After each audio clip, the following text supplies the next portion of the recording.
You're live. Let's play the music. We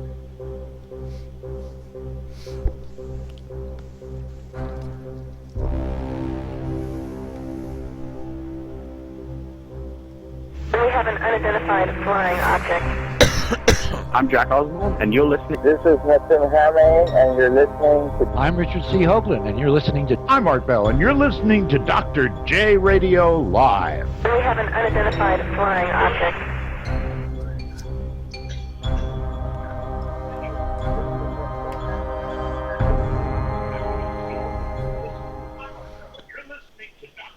Welcome back to drjradiolive.com and, of course, Dr. J Radio Live, the show. As you heard, some great friends, Nassim Harriman, Richard C. Hoagland, Jack Osborne, that's right, Jack Osborne, and even Art Bell promoting this show. As usual, we got a super awesome show for you today. We are a few minutes late for all of you who've been waiting patiently. Thank you for that. I got some news for you, but before I do that, of course, I want to introduce my co-host who is in London, England, in the Great Britain, which is in the United Kingdom, composing all of them. Isn't that cool? I wish we had something like that in the United States, rather than just saying Los Angeles, California, United States. Nonetheless, let's give you some news.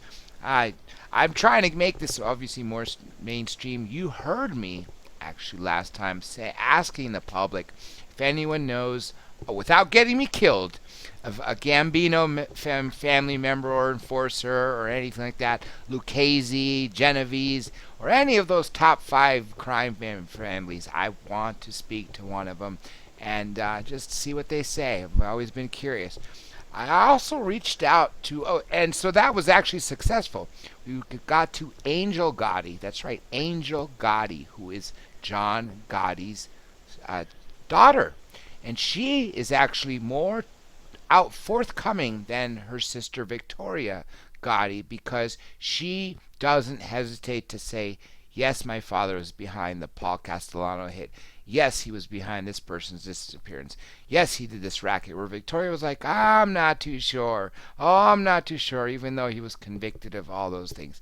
Nonetheless, we got Gambino, hitman, I guess you can call him. He was a, what do they say, enforcer per se, who was in witness protection and came out. So I gotta say, for those of you who listened to my needs and asks, thank you for bringing that to me. That was very nice of you.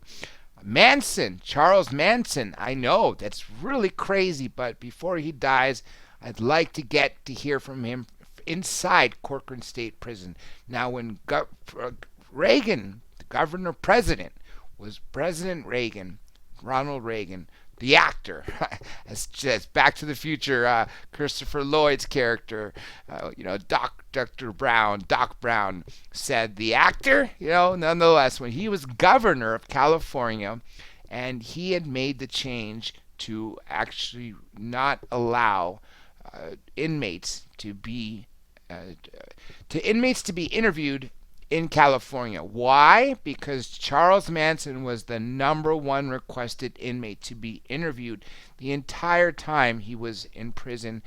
Convicted, I believe, in 70 or 71, sentenced to death, and then, of course, commuted back to life. Nonetheless, best I can get is I'm reaching out to his wife and another guy named White Wolf, who visits him frequently. That's what he named him, or christened him, should I say, White Wolf. And so what I'm going to do is have him pays for his phone call, have him call into his wife, and have his wife call into the show on 3-way. Or just make sure that this poor guy can actually call. I went through hell going to find him. I called Corcoran State Prison, said I need to find out how to talk to Charles Manson, send him a letter, do something. Said, hold on, let's take you to the visitor center. Visitor center, nope, sorry. Here, let's transfer you to the mailroom. Oh, that's secure housing. He's in the secure housing. We can't tell you. I'm like, I'm just trying to reach out to the guy. I said, speak to this lieutenant. I'm like, okay. So finally he gave me an answer, and so I know what to do. So nonetheless, that was cool. So that we're going to do some mainstream guests, as you can hear. We always shoot for the coolest top people. You remember the Curls from the band Hollywood Undead. Some of you may not have heard of them. They are a very, very big deal. Go look at their Facebook page. Look at their Twitter page. It is a very high in numbers. I mean, these guys toured with everybody major. They toured with Blink-182 when they were still a band before they kicked out Tom DeLonge, who, by the way, I spoke to and will do basically couldn't do the show now because he is working on something about UFOs with two friends that I know are involved that were formerly with Open Minds. They are no longer there. They are doing something for Tom DeLonge for TV. I don't know if it's History or Nat Geo or what. Conversely, Jack Osborne is doing a documentary. He what he wanted to do, his intention was to do something on alien abduction and have two abductees have their implants removed in a two-part series. The second one concluding with the removal and, of course, getting it to the laboratories, multiple, more than one, not just the one that we always go to, but another one to cross-check what the elements and other properties of these implants. I don't know how that's changed, but Jack and I have been in touch because he went to New Mexico, and I said, wow, if you're in New Mexico, you need to talk to Linda Moulton Howe. And of course, he just missed her for the weekend when we scheduled a time so I can get Jack on the phone and then call Linda. I called Jack. He had forgotten, and guess where he was? Japan! So that didn't happen. But anyway, yesterday I spoke to our good friend Edgar Mitchell. We are going to do the 11th interview. That's right, 11 times. Like 10, 11? Yeah, that's right. That's how many times he's come on. Great guy. And I hope for his health. I hope each and every one of you out there meditate, pray, do whatever you do, because you may not think it does something, but remember, the Maharishi effect has proven that meditation or prayer it works in exponentially. So, for instance, if one person, just making up numbers, prays or meditates, you're giving 1 unit to the universe. If 10 people pray, I'm just making up numbers here, then it'll be the equivalent of 100. So they did this experiment in D.C., Washington, D.C., where they had 1,000 people pray. That could be the equivalent, I don't know, of what, 1 million people maybe? Exponential. Remember, it's exponential. And to pray for crime or meditate on crime reduction. And crime for the week of this meditation, they prayed or meditate, whatever you want to say. Obviously, religions say pray, but it's really meditation. Same thing if you really think about it. Nonetheless, during their meditation sessions during that week, I believe it was an hour a day where the same 1,000 people did it at the same exact time. Crime was reduced in Washington, D.C. by 70%. That is an astounding number, which should prove to everybody that meditation works wonders, not just for yourself, not just for out-of-body exploring or traveling, just as my good friend Preston's book, who wrote Out-of-Body Exploring, talks about how you can do anything, literally, when you get into that great state. But nonetheless, that is something you guys need to consider. So Edgar Mitchell is, of course, coming on, and we talked about so many things in the past. After he came back from Apollo 14 and landed on the moon, he went to his hometown of Roswell, New Mexico. He was a national hero, international at that. Of course, the Russians probably didn't like it. I'm sure even the Soviets, maybe even shut down the stream of him on the planet at the time. But nonetheless, people came out of the woodworks to see Edgar Mitchell, and they told him everything there is to know about Roswell. So he's able to confirm it via witnesses, first-hand witnesses, literally. He was in high school. I believe he said he was 14, but this is what I'll find out in the interview. We also talked about alien bases on the moon. That's a last interview. You guys already heard it on the website slash YouTube channel. Same thing. Everything is Dr. J Radio Live. DRJ Radio Live. Instagram, Twitter, Facebook, Flickr, Tumblr, Google Plus, YouTube, even Skype. If you want to get a hold of me here, and of course there's a secondary Skype account, which is Skydiving Lawyer. While I'm doing that, let me just give you the phone number: 818-923-1713. Again, 818-923-1713. So the other thing I wanted to say is Senator Gravel. He presided over the citizen hearing on disclosure. He was the highest ranking politician because the panel, or you could say the panel, the mock congressional committee presiding over the citizen hearing had 6 people, 5 former congressmen and women, and 1 senator. So obviously senators are outrank congressmen and women because there are fewer senators and their powers are more than the congressmen and congresswomen out there. So he does great wonders when he actually went from a skeptic to a full-blown believer and talks about how it transformed him. All the evidence blew him away, especially Paul Hellyer. That is someone who is a great guy, great friend of mine. Always talk to him, and he comes on the show very often, which you guys will hear again in the next, I'd say, about a month or 6 weeks from now. And also in a month, on the 29th, I just locked this down with Linda. She will be on, but I think it's going to be pre-recorded because she is so tied up. She told me she couldn't do anything live at the time that this is because of her schedule, of her 2016 schedule. So I said, I will accommodate you, Linda, because I cannot go 7 months without, or 7 months, this is when she told me this, without speaking to you on air. And so I said, just let me know. Obviously, we'll do it in May, so that's just under 5 months from now, and we'll do the live show then. But before then, I need to get you pre-recorded for at least 1 hour, if not 2, here and there, a few times, so we can get earthfiles.com updates from her. So, let's give you some other news. Now, this is mainstream news. If everybody's been watching, Bill Cosby was arrested. Now, as someone who graduated from law school, actually, and got another degree from another law school. Yeah, that's right. I did more.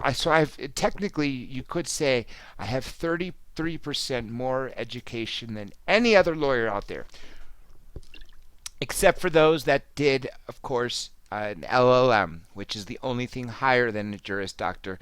And basically, all it is you sort of like a master's, but it's a master's of law that's just higher than a JD and usually only reserved for people who want to teach law. However, not one of my professors in law school, both law schools should I say in the first place, didn't have LLMs. So I had friends who went into the LLM 1-year program after that, but I don't know what it's used for. But nonetheless, good for them. More education is knowledge. Knowledge is power. Keep that in mind. So, Bill Cosby was arrested, and there were 29 women that are represented by none other than Gloria Allred, who happens to have gone to my alma mater, Loyola Law School. She is a feminist lawyer who has created a hassle with a lot of people, but at the same time has represented several very big cases. And this time she says Christmas, this is the best Christmas present for all the victims out there. Now, here's why I was bringing up the law school part, is telling you that he was arrested and for his crimes doesn't necessarily mean it'll lead to a conviction if the crimes cannot be convicted.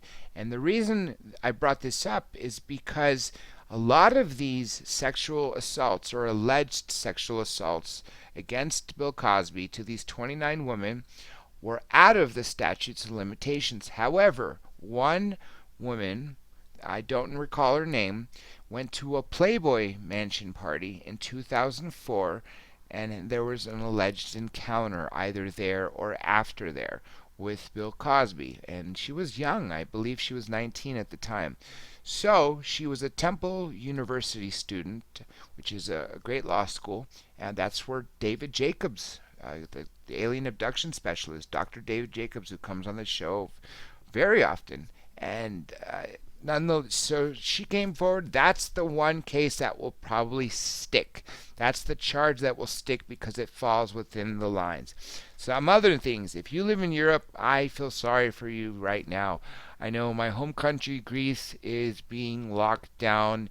They are flooded with refugees from all over the Middle East. Why? Because Turkey is the stop-off country. Then they get into Greece. Greece can't really afford to protect the borders as strongly as other countries do, such as Spain did when they protected their sea borders, per se, I guess their oceans, from the Libyan refugees after Gaddafi went down and there was anarchy there, no government. What they did was they sent a naval blockade, said you turn around and go back. I just feel sorry for those boats that carry 30 people that are loaded with 50 people, and people literally die. It's just extremely sad. So nonetheless, all these people are flooding into Greece and then going into other parts of Europe. As a matter of fact, one of the guys in the Paris shooting was linked to that came in through a false passport or fake passport, whatever you want to call it, through Turkey into Greece using that, and then obviously made his way to France, and I think he gathered people in Germany. Germany is the only country that is on holding out, and if Jim Mars is correct, that's because the Third Reich never ended. That's right, Nazi Germany, Hitler's Germany, should I say? Because the reason I say that is when people gave an oath to Nazi Germany in 38 to 45, they didn't give an oath to Germany, the motherland of them. No, they gave their oath to Adolf Hitler. They swore that they would die for this man who caused the death of 50 million people. Unfathomable if you really think about that. That is an astounding number of people to die in one period of warfare.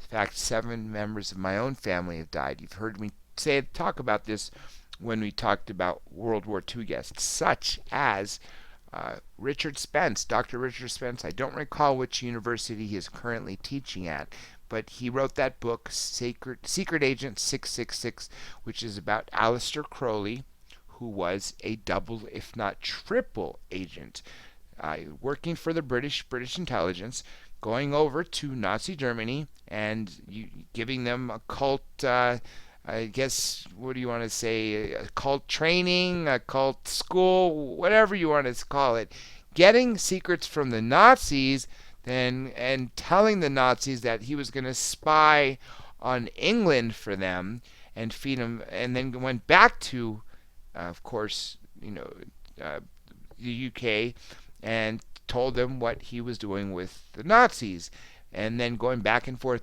So whose side was he really on? We don't know. More than likely, he was on Aleister Crowley's side. That's why he was known as the wickedest man in the world, because I don't think he cared about anybody but himself.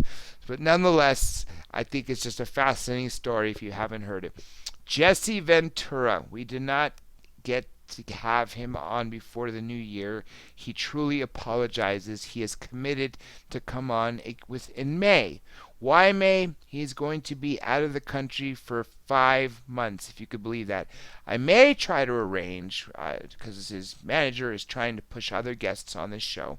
So maybe just to appease her, I will take one of them if they fit the category of what you guys want to hear. If it's one of the topics that you've asked me for, then I will bring that guest. I haven't heard which one she said. She just said she manages several, and she would like me to take a look at them until Jesse can come on. But knowing that Sean has come on, Sean Stone, and his son Tyrell was actually turned down. Yes, guys, I turned him down. If you want him on, just let me know, because we've been in touch for the last year and a half.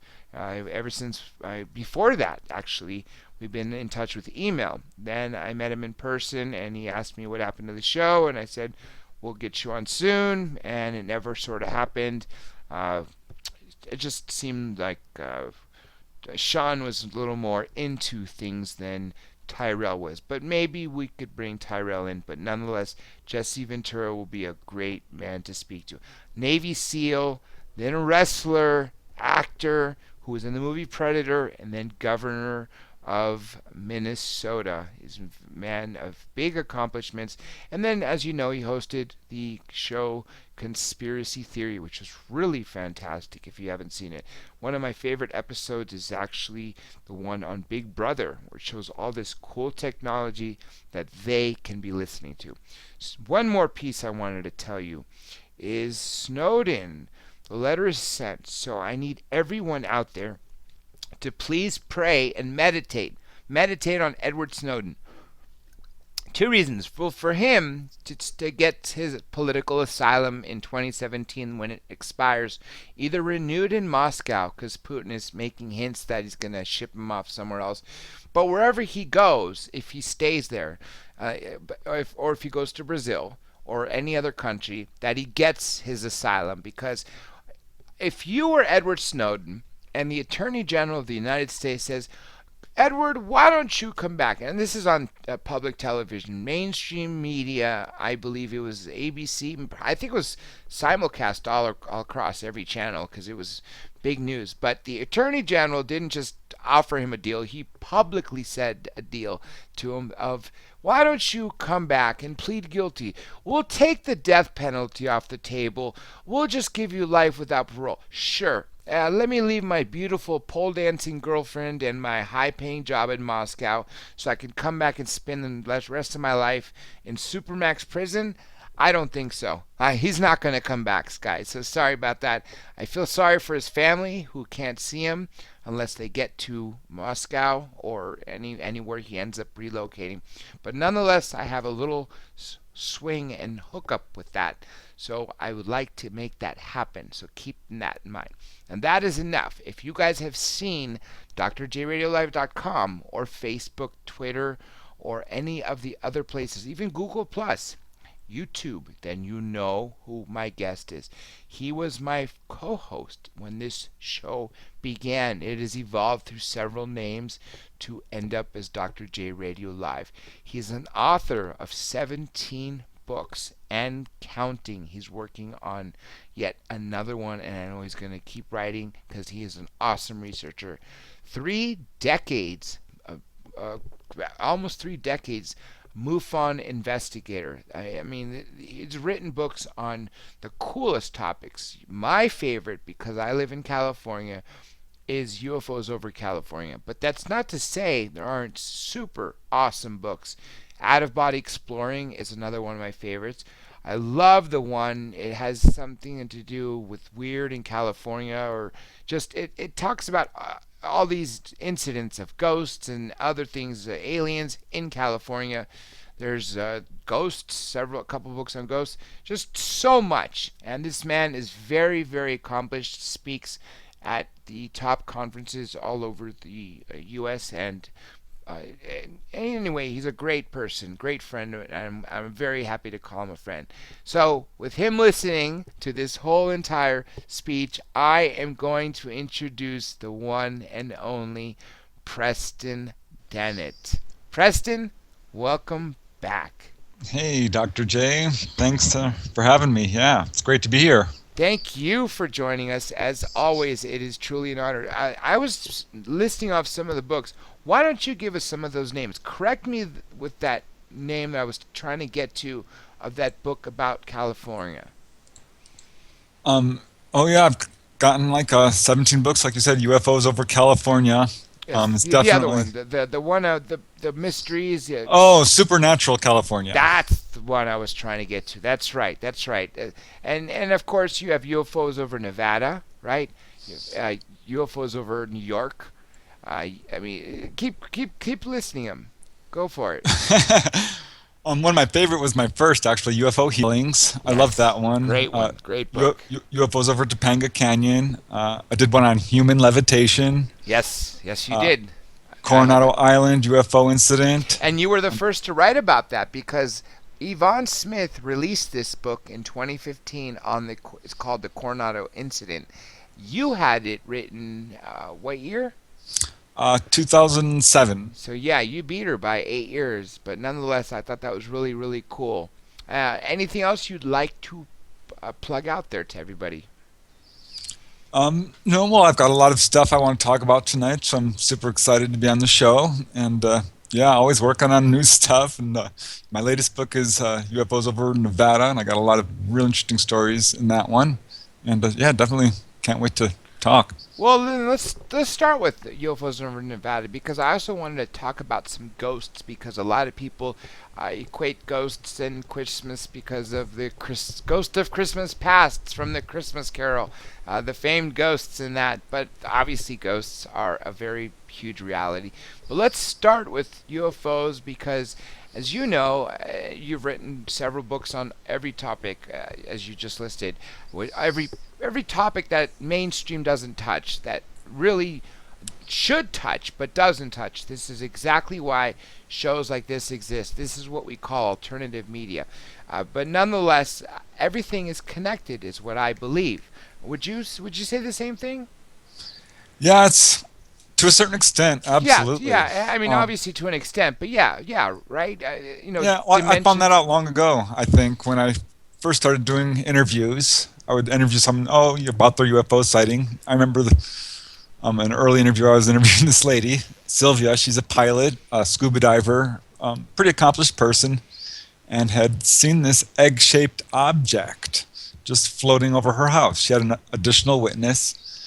And she says, I've had some other strange experiences. And I'm like, oh, really? And she's like, oh, yeah, we live in a haunted house. She proceeded to tell me about these ghostly experiences she had. And then that's when I kind of learned to start asking open-ended questions of people. And I found a pretty strong pattern that a lot of these people who are seeing UFOs have also had ghost other paranormal experiences. And let's not forget to mention that they, especially if they've been abducted or just have interacted with ghosts or entities from another world or another dimension, as of course Dr. J. Allen Hynek said, that if they were coming from other planets, then why don't they stick around for a while? If they were really traveling from point A through B, the way we believe it to, with long distance travel by hypersleep or some crazy stuff like that, where as opposed to that, they could just be slipping through in and out of dimensions to get here, which would be much more logical. Wormholes to cover such vast distances. That means that way they could, come back and leave at any point in time. And with that being said, that would make them interdimensional. But that doesn't mean they're not from another planet as well. They could be both. So, with that being said, let's start with, of course, UFOs over Nevada. How did you get involved? Just go back almost 30 years. I'm sure this interest was with you long before that. But what made you become proactive and start the research? Well, it was not really what I would call a voluntary choice. Honest to God, I was pretty repulsed by the subject. And I thought most of the people in my family were too. I found out later they were secretly UFO, witnesses, and in some cases contactees even. Yeah, I was going to say, didn't you have an abductee that you in your family? Not so much an abductee, but a face-to-face encounter, absolutely. Wow. And I had some friends and coworkers that I trusted implicitly. Yeah, it all happened when I saw this sighting on the news. It's now a very famous case, the Japanese airliner sighting, Yes. which I'm sure you've heard about. On radar, this thing following this guy's plane for miles. He tries to evade it, and huge case. And they just kind of laughed about it nervously on the news, and I didn't believe it for a second. I thought this pilot is lying. He's hallucinating. He's out of his mind if he thinks it's an alien craft. But this is when I started asking people, and I got a real shock. It wasn't good news, I have to say. Finding this stuff was real. So yeah, it was hard. Now, obviously you had UFOs over California, which is obviously okay. I love all the books that you've written. I've read virtually everyone. I'm still working on Human Levitation because that was the most recent one I got from you. But UFOs over Nevada was really awesome, as was UFOs over New York. And so you've had all those other books, but what led you to write this one, UFOs over Nevada? Why that state over other states? It's kind of, the part of a series, actually. It started with UFOs over California, which I wrote because I was based here in California, and I had so many darn cases that... And that book is what changed me. That book is what made me become proactive. I have you to thank for me becoming a researcher and ultimately a radio host on this topic. I was into this for 31 going on 32 years, paying attention. But when I read UFOs over California, and I didn't know you lived in the valley, I didn't know where you lived, but there were incidents that you had that talked about this was happening in Reseda, California, or in the San Fernando Valley. I was like, whoa, near me? I was blown away. And then I emailed your publisher who put me in touch with you, and I was like, how cool. I get to speak to this guy and ask him questions that I always wanted to. And then we ended up starting the show after I left Third Phase of Moon, and then they ended up sponsoring the show for a bit. So the show evolved, like I said, in several names. Rome, Third Phase of Moon, then back to Rome, then now, which was Researchers on a Mission, and now it's Dr. J Radio Live. So right, exactly the reason why I wrote the book. And I have to tell you one of the reasons I wrote it is because I recognized a void, really, in the UFO literature. There was only one book or two books out there about UFOs over a particular state. The history of the whole UFO, all these encounters stretching back 100 years, it was going to be lost to posterity if someone didn't start recording it. There had been one book written about West Virginia by this reporter, but that was about it. And in the time, didn't someone write the book UFOs over Hawaii? Not that I know of. It's possible. There was another state that you said someone wrote it. Was it Virginia? Yeah, it was Virginia, and I believe there was another book about the Midwestern area, not one state in general, but regional, definitely. Gotcha. I thought UFOs over New Mexico was really cool too, because of course the famed new Roswell case in New Mexico. So everybody can't deny that case, because that was the only case in the history of a crash and retrieval where the government came out with their hands. I mean, it wasn't like some random person came to the police station and said, hey, I think I found a UFO or flying saucer, as they called them at the time, on my ranch, which kind of led to the military happening. That's what really happened anyway. But the reason why this case was so darn big was because the press release by the United States government and Roswell Army Airfield literally said, we have recovered a crashed flying saucer with bodies. And then they retracted the story. So that is why that case has literally been so great, because nobody can deny the fact that the government was the one who told that story.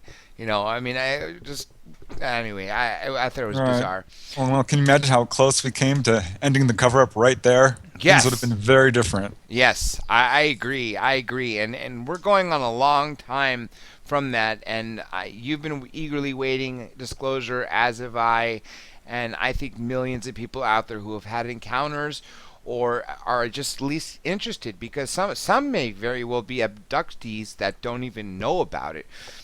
But nonetheless, obviously Nevada includes Area 51, which is what, 50 to 100 miles from Las Vegas, and Area 51 has been famed. I think 90s is the early 90s, 90, 91. About that is when I first heard about it. I didn't hear about it in the 80s because it was Bob Lazar who's first, to me.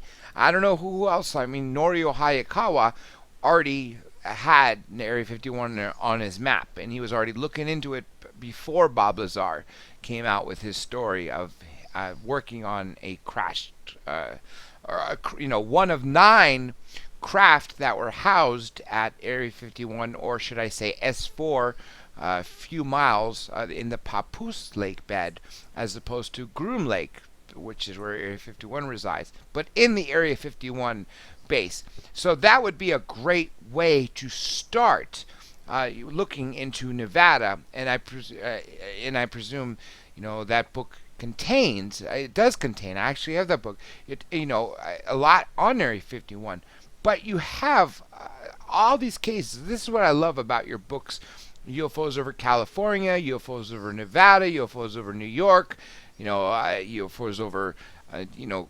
All the states you've written them, the chapters you break them down, golden years, sightings, and you go to abductions, contacts, contacts or landings in humanoids. Is one of the 3 that I always read the most is landings in humanoids, and of course, crash and retrievals is always my favorite.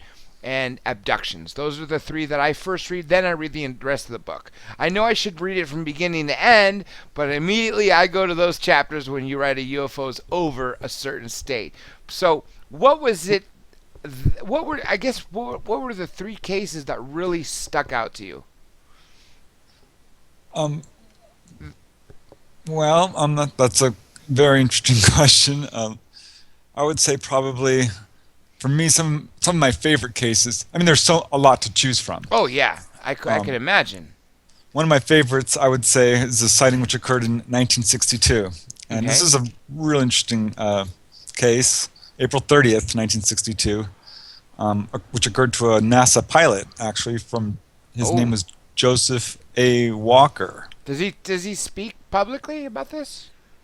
No, as far as I know, he has never spoken publicly about this, and this was a case which actually didn't come to the public light until Leonard Stringfield got it through an inside source. Great guy. I wish he would talk. I remember, what is it? Betty and Bob Luca, who is named Betty Andreasen. Leonard Stringfield was the investigator, and was he also an abductee himself?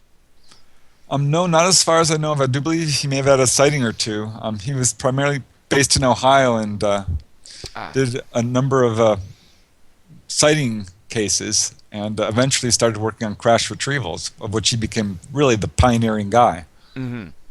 And this was a case. This sighting here was released by him, or investigated by him.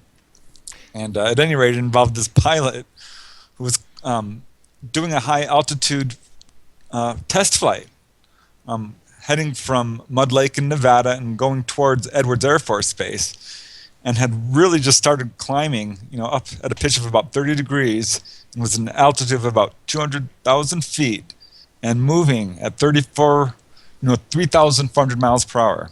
So mind you, this is, inside an X-15, the fastest thing we got at that time, at least. And what does he see? He sees these 2 disc-shaped objects, which actually overtake his plane from above. Now mind you, we're going as high and as fast as we can.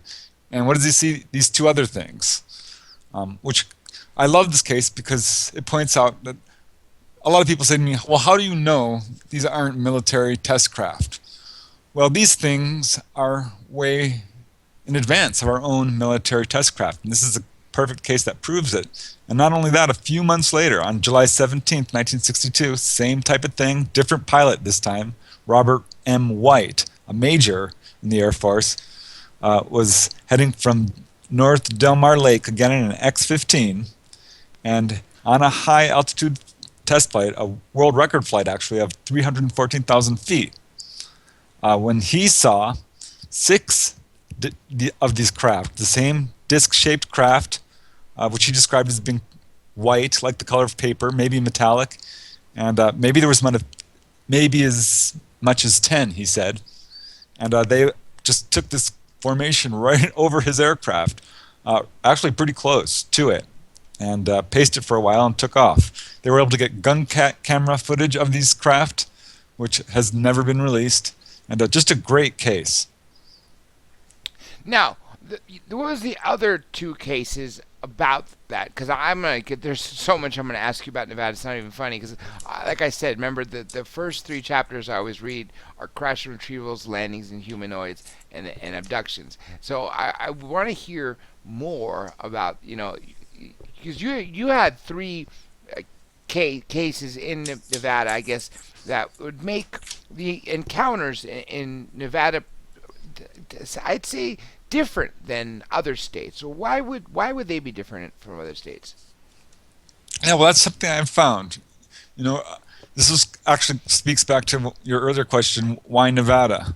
I found that each state kind of has its own flavor, or own take on the UFO phenomenon. I was trying to pick states that I thought had made a major contribution to the UFO phenomena. So my second book was UFOs over New York, because this is pretty much where the whole abduction movement began, with Bud Hopkins and Whitley Strieber. Yes. And certainly a lot of very important cases had come from there, like the Brooklyn Bridge abduction or the 1965 power failure. And let me say this: one of the crash and retrievals that you wrote about was used in that famous federal firefighters manual. You remember that chapter on alien crashes? What do they do? Do they go up there and if they're injured, do they help them? There was a whole chapter, and that blew everyone's mind away. I remember Robert Dean. I don't remember what rank he had. Was it sergeant? I don't know what he was when he retired. But he worked for it wasn't NATO. He was in the U.S. Army, but he worked at SHAPE, Supreme Headquarters.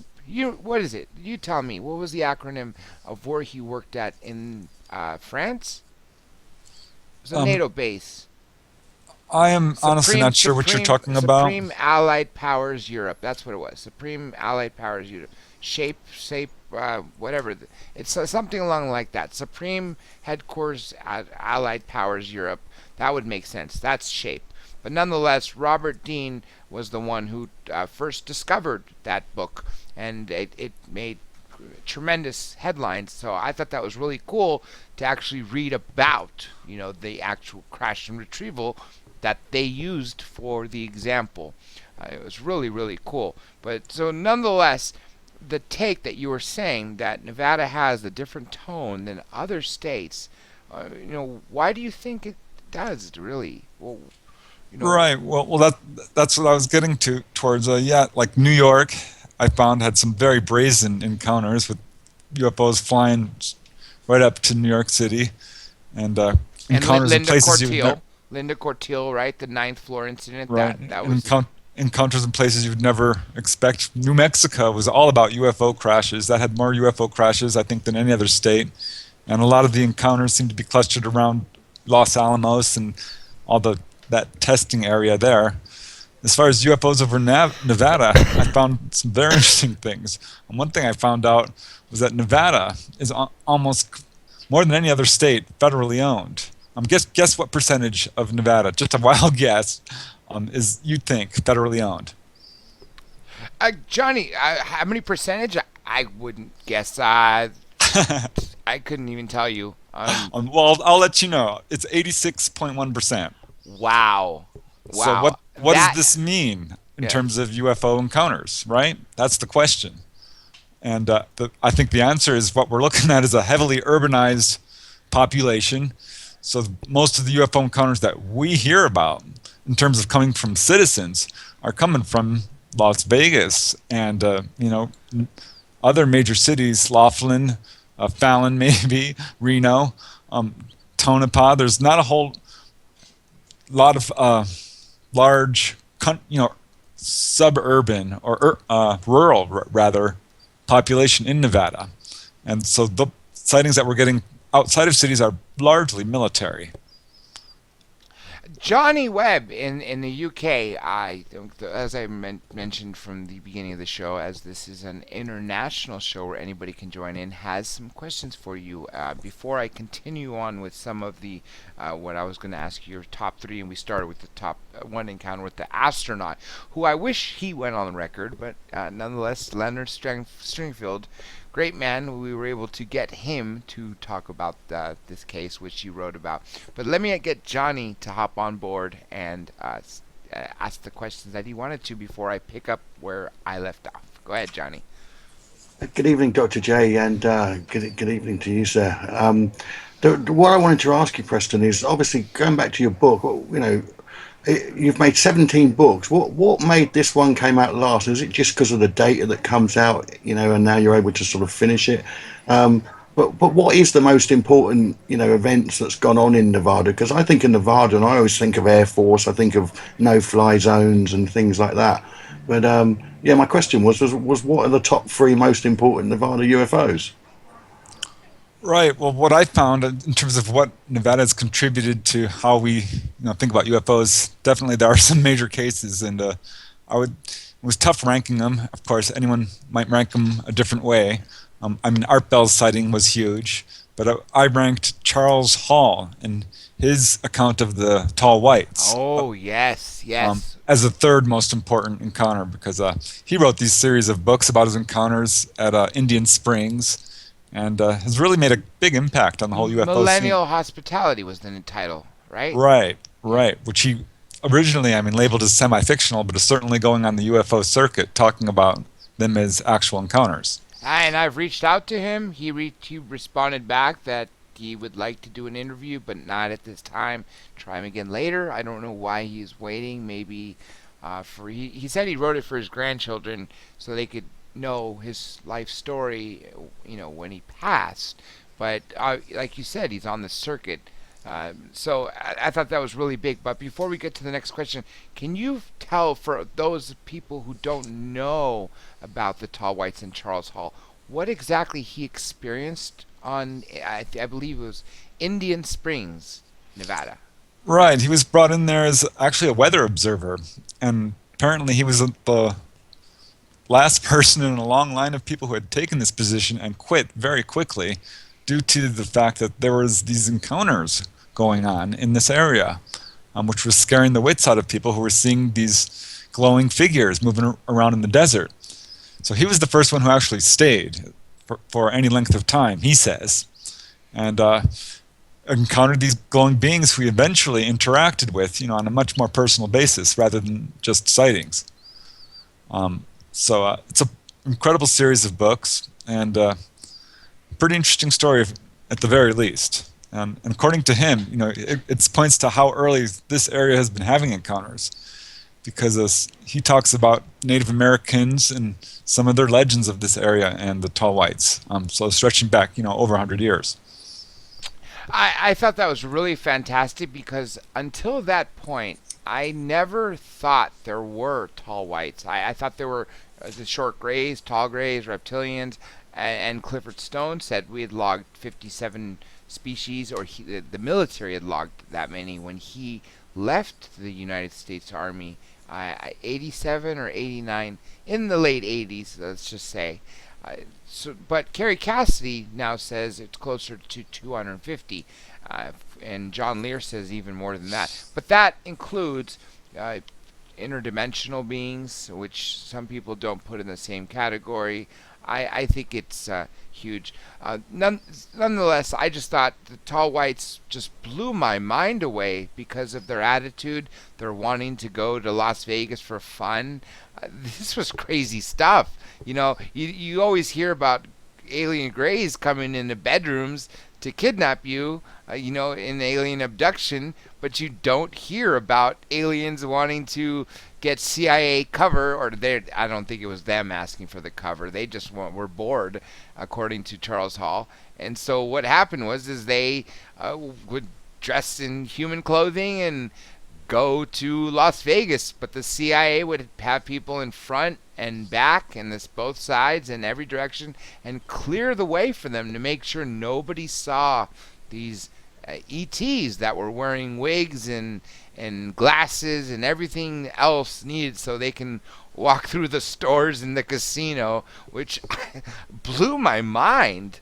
What do you have to say that before I let Johnny ask that question he's been dying to ask?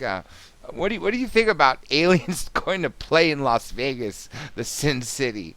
I just think that's crazy because now you could say this is, a universal Sin City, not just an American or Earth Sin City.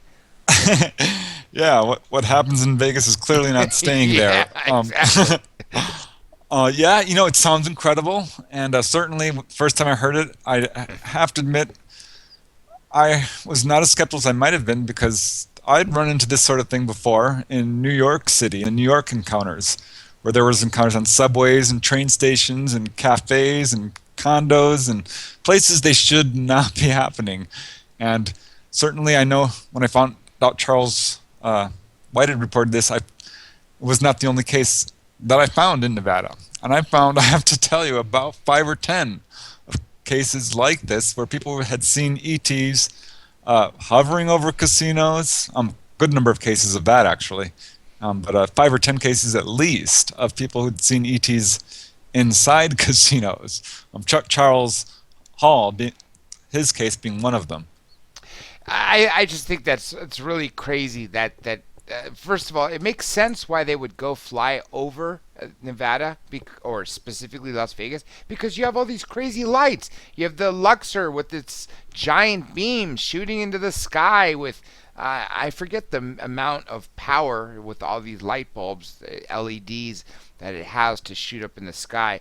But it's just a huge number of very, very powerful light. But just anybody flying over Vegas is going to be blown away at the amount of lights and lasers and other crazy cool stuff. So that makes sense. But landing and going into Vegas, that's a whole different story if you're not going to abduct people or and shutting them down, as most encounters include. They include the people losing consciousness. But let me leave that point and let Johnny ask a question that he's been waiting to answer. A great question at that. Go ahead, Johnny. Well, as you know, I do a bit of flying myself, Preston, and I noticed that there's an airline called Janus Air, or Janet Airline, that runs out of McLaren Air Force Base, and it has these white planes that have government military numbers on them. And I wondered if you could tell us about the people that come in and out of there, and have you ever been able to speak to any of these people? Well, certainly I'm familiar with them, and I wish I could tell you more about them, but we do know is that these are the people coming in and out of Area 51, and Area 51 has to be by far Nevada's biggest UFO story, and certainly one of the top 10 UFO stories out there, certainly currently. And well, I think about Nevada being such a big state, and as you just rightly mentioned, it's probably 85% militarized or just abandoned in a sense. It's so vast, and there's not a lot of people that go out to these regions. So you say there's a small percentage of people that are of the state of Nevada, and there's a high percentage of those that report UFOs. But with Area 51 being very close to Las Vegas, in that vicinity, we know that the planes take off as a normal civilian plane, and then they turn into a militarized plane and get a different serial number, a bit like American, the president's plane. When he gets onto a registered plane and he becomes the president on the plane, it becomes Air Force One, no matter what it is. And my understanding is that these planes that take off and go and do these works out there, they're not always human beings that are among them. So, Dr. J mentioned a moment ago that we have landings in Nevada, but, I'm wondering, who are these people that are coming on and off these flights, Yeah, well, certainly there are lots of reports of ETs working among humans, and at Area 51 in particular, not to mention other bases like Edwards and China Lake and others. Absolutely. So who knows? I mean, the fact is, some of these ETs look like us. So we don't know how pervasive they've infiltrated our society, but we know they have. You know, Johnny, go. You had something you wanted Yeah, to yeah. ask I wanted to earlier. ask him. Is there many encounters? People that are reporting them. Do you get reports from military bases? Is there any reports over the military bases of UFOs? Yeah, that's absolutely one of the patterns I absolutely found, particularly with Nevada, starting from the modern age of UFOs to the present day, really. One case which I thought was really interesting occurred in February of 1952. And this is a case in which Nellis, the control guy there, was flooded with calls coming from Las Vegas reporting a UFO, and they wanted to know if they had anything on their scopes. And he had to tell them, no, we don't see anything. And they hung up, but shortly at this point, they see this thing arrive coming from the Las Vegas area. And it's this UFO, this metallic disc-like object. And it's just moving in a leisurely altitude, about 200 feet, a leisurely speed rather, and comes in right low over the runway and stays there for about 20 minutes to the point where they have to do something about this. So they decided to try and intercept with a plane, at which point it quickly moved off. So that's one example of many in which these people at Nellis have reported UFOs. April 17th, 1952, there was a group of workers at Nellis who reported seeing up to 18 objects. So I thought that was a lot of cases like that. Johnny, there was something you wanted to ask. I guess I'll ask you. What was the first Nevada encounter? That wasn't it clearly, because we have the airship mystery first of all from the late 1800s. I remember there was a case. I don't know if I read it in your book or one of your books. Is a better way to say it, because you didn't write one, and I definitely didn't read just one of yours. But we have the great airship mystery from the late 1800s. There was one case where, and this just shows that they lie to stay with the times. For instance, now they're from Zeta Reticuli, I guess in some places you call them, or other planets, sometimes other galaxies or other dimensions. Back in the 50s to George Adamski, they were from Venus. But back in the late 1890s, there was a case where this man saw a UFO, a cigar-shaped UFO, landed. And he asked he thought he saw an Oriental, that's the way he described it, Oriental engineer, the conductor. And he went up to him and said, hey, where are the tracks, and said, "Oh, this is a new kind of train, and a new one."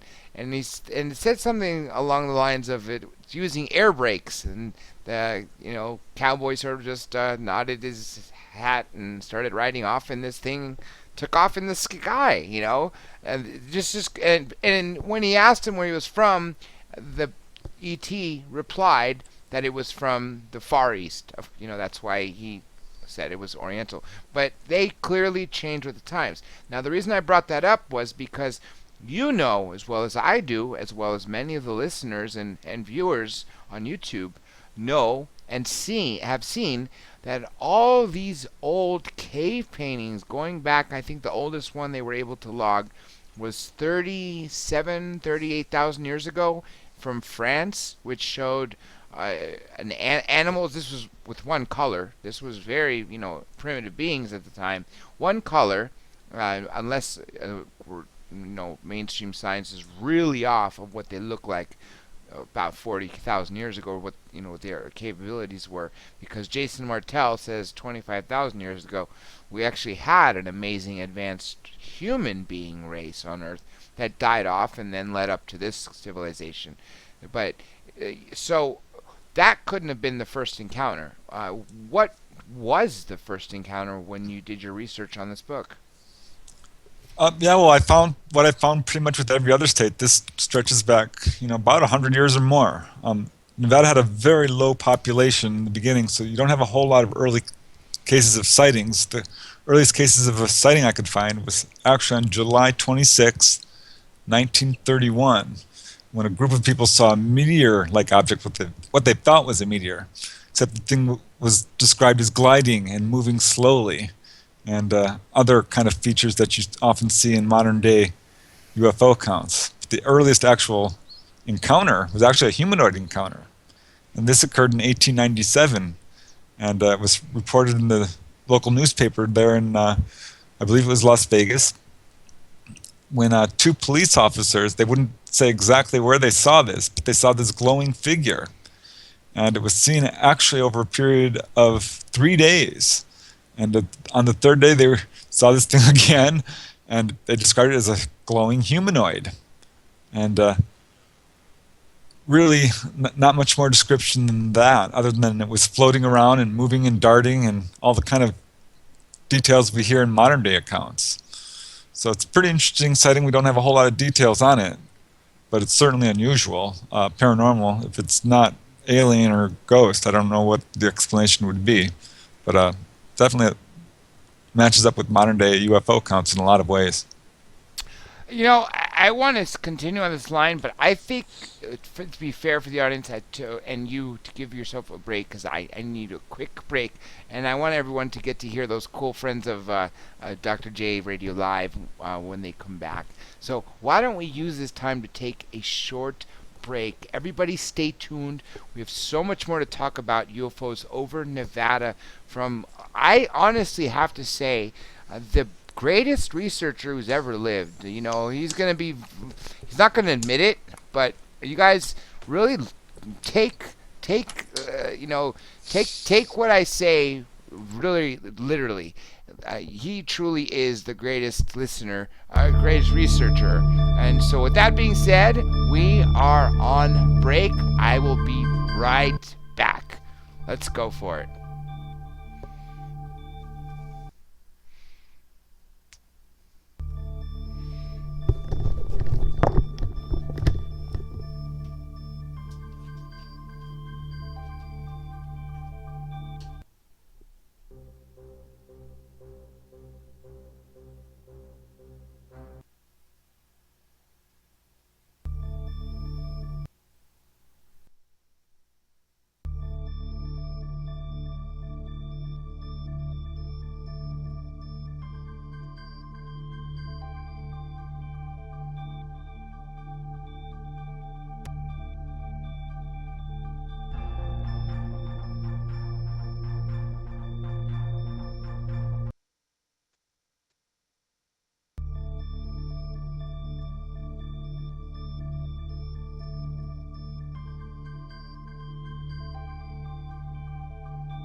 All right, welcome back. I guess that was a little early here. Hold on again. I'm going to let you guys hear the opening seconds with good friends. So hold on a second. It's too late. Never mind. Welcome back to hour 2 of Dr. J Radio Live. Of course, I am your host, Dr. J.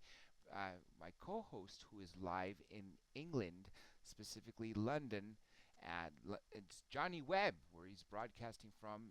I'm broadcasting from California, Los Angeles to be exact, where our guest, Preston Dennett, is. And we were speaking of UFOs over California, his latest book. It is awesome, and is in the series that he's written. UFOs over California, my favorite. UFOs over New York.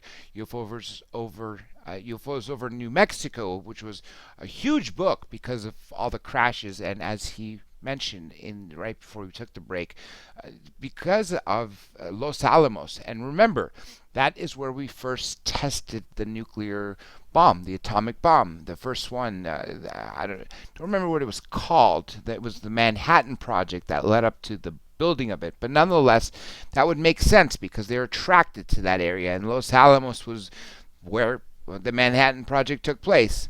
Really, really cool thing. Nonetheless, we are back with Preston Dennett. So, anybody out there, if you want to join us, and I see I missed somebody's call. I know it was a little early. I didn't want to take it quite yet. We did start a little late, so I do want to apologize for everybody out there for those tech difficulties, but we got them sorted out. You are seeing some cool stuff here on YouTube. And at the same time, we are streaming off drjradiolive.com, many places, and on next week, possibly 14 different cities and FM and growing. So that is something I am pondering. I'd like to hear your feedback via Twitter or Facebook or Instagram. Twitter and Instagram is what I really monitor. It's really Twitter more than anything. So just tag me in it and I will get you there. Now, you can join us by calling 818-923-1713. Let me say it again. 818-923-1713 or 1713 as I say it, 923-1713, or Skype into using Skydiving Lawyer is one of the accounts, or Dr. J Radio Live, which is the same account name for everything. Nonetheless, we are back with Preston speaking over, like I said, UFOs over California. So let me ask you this. How many, if any, because, okay, we had the Rat Pack that used to always go there. Frank Sinatra, who had ties to the mob, lived near Vegas for a while, and I think they all stayed there. A lot of people go to Sin City, as we mentioned. It's a universal one, or even an intergalactic one, with the tall whites actually visiting, Las Vegas. But have any famous people in Nevada, when visiting Las Vegas, seen it? Yeah, this is something I found with every state pretty much I've investigated. Has had some celebrities who have had encounters there, and Nevada is no exception. Some people, obviously more famous than others, are more interesting encounters. Art Bell, no doubt, is one of the most famous sightings there. His sighting of a triangular craft in 1994, which he's talked about many times. Richard Boyland, a UFO researcher, as well as Bill Hamilton, have both had encounters in Nevada. Bill Hamilton's being an actual abduction with an alien by the name of Qualar, a gray type ET. Pretty interesting account right outside of Area 51. And Richard Boylan had an encounter outside of Area 51 in which he says a UFO mimicked an automobile, which I found interesting because I have several other cases like that in the book, particularly around the Area 51 area. So I found that, really interesting. Ronnie Vannucci, he's a drummer of the Killers. Oh, nice. He saw, get that, a UFO while darting around on Route 95. So he went public with his... Route 95 is also the route to Area 51, right? No, wait a minute. Is Route 95 the one that they labeled the extraterrestrial highway? No. Okay. I believe that's Route 365. Gotcha. Anyway, didn't mean to interrupt. Continue with the names. But I'm going to say probably the most interesting case for me was the abduction of this country singer, Johnny Sands. Whoa, really? I didn't know Johnny Sands was actually an abductee, an experiencer. Yeah. Really? Did he come publicly out with this, or? He sure did. Yeah, wow. Absolutely. Still talks about it. This occurred quite some time ago, in January of 1976, which during that time actually Las Vegas was having a little mini wave of sightings, with a lot of people across the city seeing these objects. But he was driving outside of Las Vegas on January 29th at around 8:40 p.m. Along Blue Diamond Road when he saw this, what he described as a Goodyear blimp-like object. Only had flashing lights on it and a weird donut ring. It was orange in color, about 60 feet long with the portholes, the whole deal. And he's watching this thing as his engine starts to sputter. And he pulls over and parks to see what's going on. And as he's trying to figure out what's wrong with his car, this craft comes to a stop. And it's hovering about 1,000 feet above him.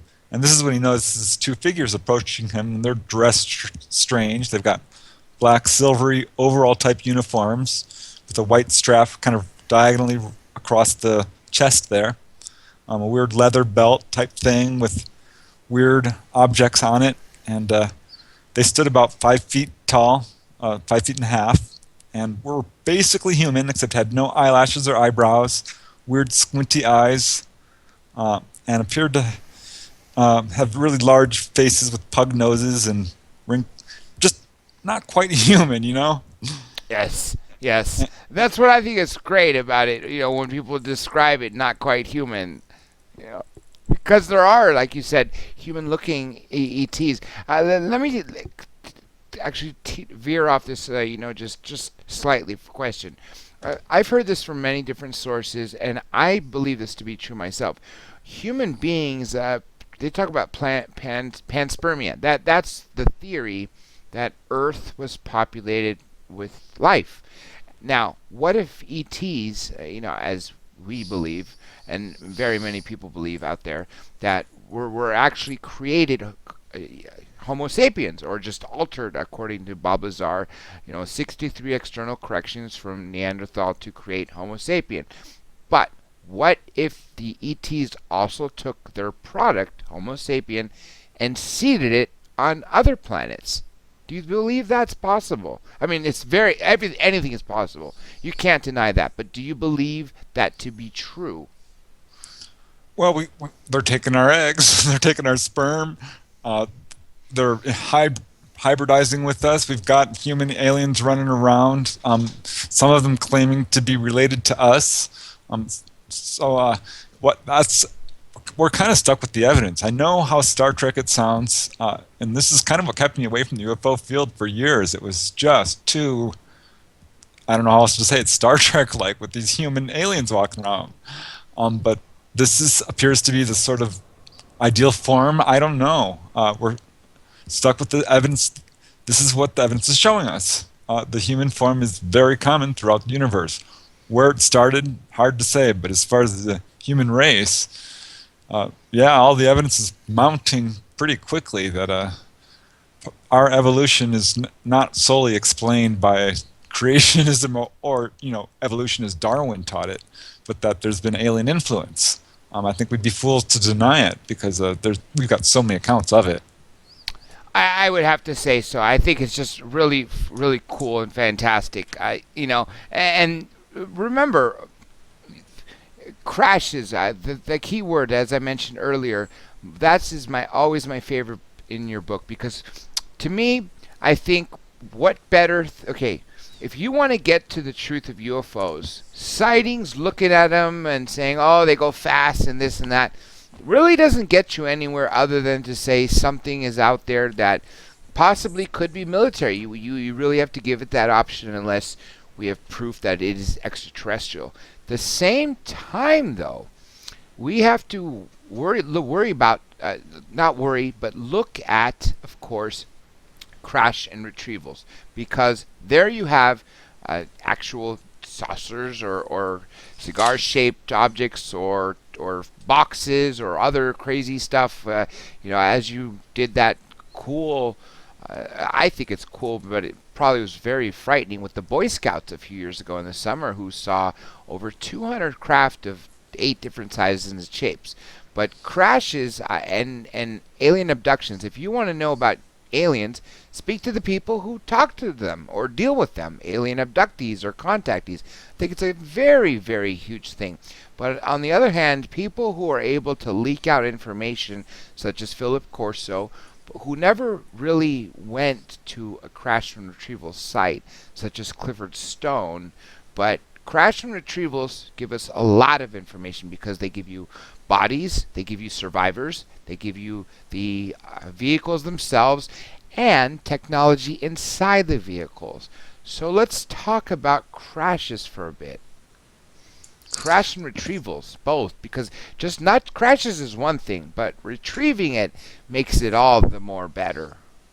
Right, right. It's funny that you talk about skipping to ahead. This is something other people have told me, that the sightings are interesting, absolutely, but the favorite parts of my books that they like are the landing cases, the face-to-face encounters, the onboard experiences, and the crash retrievals.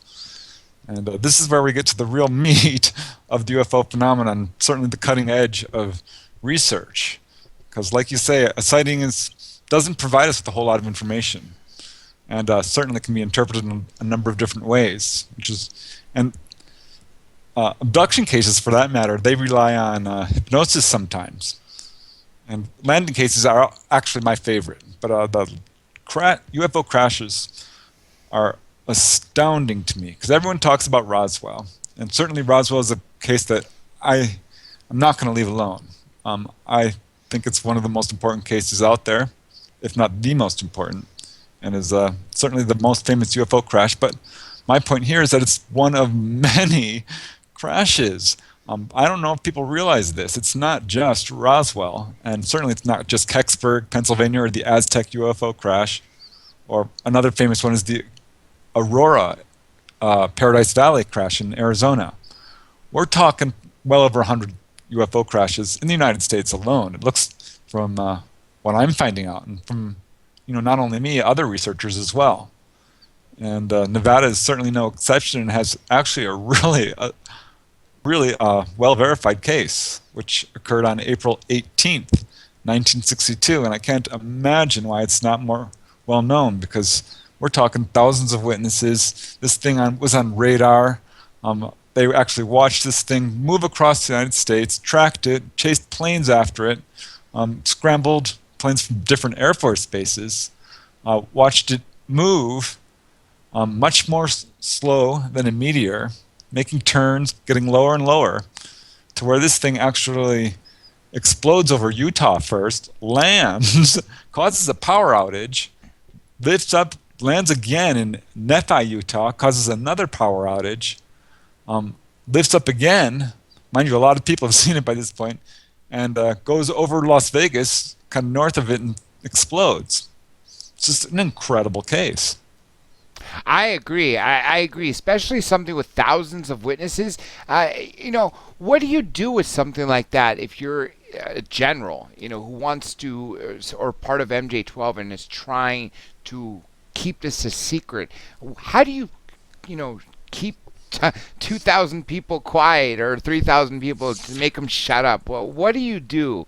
That's a very a thought that you really have to, think about. If you were, like, for instance, during the Eisenhower meeting, you have Eisenhower and all the people around him, where these ETs were reading stuff right out of their minds and showing them screen images. And as you know, you wrote the chapter on it in UFOs over California, because it was so big, such an important meeting of Eisenhower meeting these extraterrestrials, and they showed him his powers and technology, and he made this agreement, to sure he could abduct people and stop using nuclear weapons, and they'll get a whole bunch of technology to give to us, and we violated it, because if you think about it, if General hears about this but is not there, so they're not really picking up his thoughts, unless they're picking up on thoughts anyway, we just didn't know. What would a general think? Well, wait a minute, you got these things coming from the sky, they don't belong here on Earth, they're violating our airspace. No, we're not going to give them our top weapons at the time. And that's how they're made to think. They're paid to think that way. That's what their whole job is as a general. That's if they've reached general, then they've gone through all those ranks. You can't just go from private first class or private, to general. You have to go through all those ranks. You've had a lifetime of thinking of that way. So I think that, you really do have to consider that a possibility that the generals may have really screwed things up for us. What if they really did what if we did, the humans, us humans, kept our word when we made this little deal with the ETs to stop using nukes and stop testing nuclear weapons back in the time? I just think that would have made it better for us. Now with nuclear disasters, you can't have fish without having radiation in them. The Fukushima plant in Japan is still dumping radiation into the water. So at one point we were worried about the Pacific Ocean. Then all this debris lands or ends up in the Pacific, on the shores of California and other parts of the shores of in the Pacific Ocean. But things ended up coming to the Atlantic Ocean. So I wouldn't be surprised if every ocean in this world, or every sea on this earth, is polluted by radiation. And this could have all ended as 62 years ago?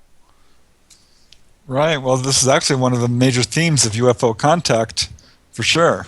But as far as how the government reacts to these encounters, well, it's kind of varies on how deep they're in the know. Certainly this UFO crash incident didn't go unnoticed. There was an Air Force captain who was flying over the area in his C-19 when he actually saw the crash site and said it was bright enough to light up the terrain for 10 miles around. And there was a lot of really revealing statements done by officials.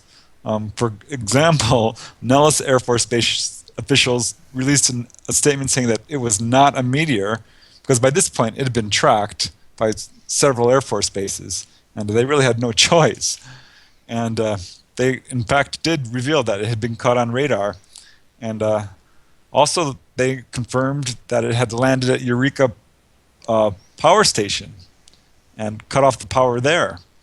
And, this was actually reached pretty high levels, I would imagine. And finally, they started releasing contradictory explanations. An Air Force public relations officer said that there was insufficient data to reach a conclusion, and it was probably a U-2 or maybe a balloon. And ultimately, they decided it was a meteor after all. So this is a perfect example of how the Air Force and our military officials are bungling the UFO situation on multiple levels. Certainly the public relations level, with all this debunking going on, when they know full well this is a craft. I mean, we know now, thanks to the research of Frank Edwards and Kevin Randall and other people, that this was a craft and it was actually recovered. And there were bodies and the whole deal. It's a scary, scary thought, honestly. What they can do, and remember, this is a great saying. I don't know where it originated from. It was repeated by John Travolta in Swordfish. I think it might have gone back to Houdini, if not before, because it's very true. What the eyes see, the ears hear, the mind perceives. It's exactly right. So if the government wants to qualm the public, well, then they just convert what they saw and heard to make them believe something else. Just as Colonel Aquino, very controversial figure, but he made a very... He's done a lot in his life, and he's made some statements that probably are very offensive to people, but really, when we interviewed him here on Dr. J Radio Live, he was an awesome, awesome guest. And his book on Mind War, which talks about how to end physical warfare by using mind control techniques, opposite of what the CIA does to make people angry or to get information out of them, but really rather to calm people down, kind of like inciting a riot, but the opposite, inciting and deciding the riot, I guess would be the proper word.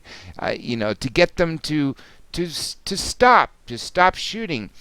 So what he said was, if you can control their senses, then you can really, Nuremberg trial, not the trials, the ceremonies that Hitler used before World War II began, and I think the first year that it really started, before it got bad and ugly, and he couldn't afford to have ceremonies with tens of thousands of troops in the same place.